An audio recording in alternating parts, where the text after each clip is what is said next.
Hi everybody, this is Grace. I love investing in physical gold and selling.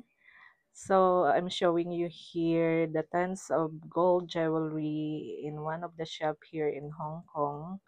But I usually buy fraction lang, fraction of it. So I just want to share with you the hand-picked pieces I recently bought here. Kung naghahanap kayo ng mga timeless and unique pieces, I might help you.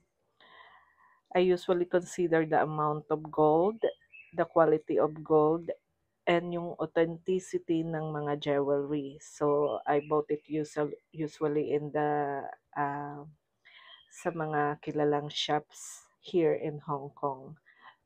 But for the collectibles, fine jewelry, with right budget, meron din akong mga pieces to offer.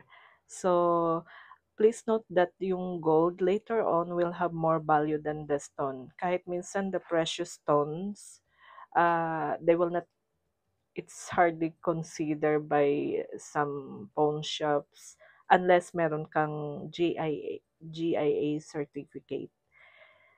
So, for me, I really consider the amount of gold pag naghahanap ako ng jewelry, the authenticity of the stones.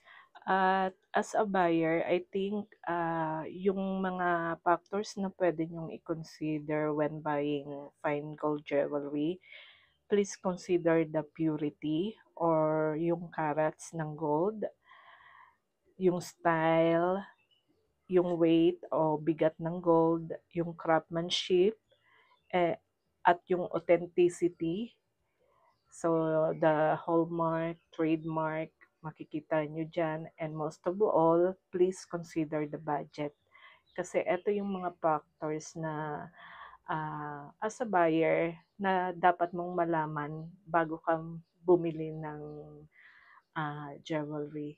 So you have the right to know all those information from your seller. So, ayun lang. When looking for the right jewelry for you, uh, minsan dapat pinag-iisipan or wag wag tayong parang magmamadali as a buyer. Like for example, sasabihin nilang naka-sale or 50% off, lalo na yung gold, walang gold na mabibili mo na sobrang mura. Kasi talagang may value yung gold, especially over time. At kung pure gold na jewelry yung kailangan mo. So, that's it for now. Thank you for watching. At please like and subscribe. Thank you. Bye.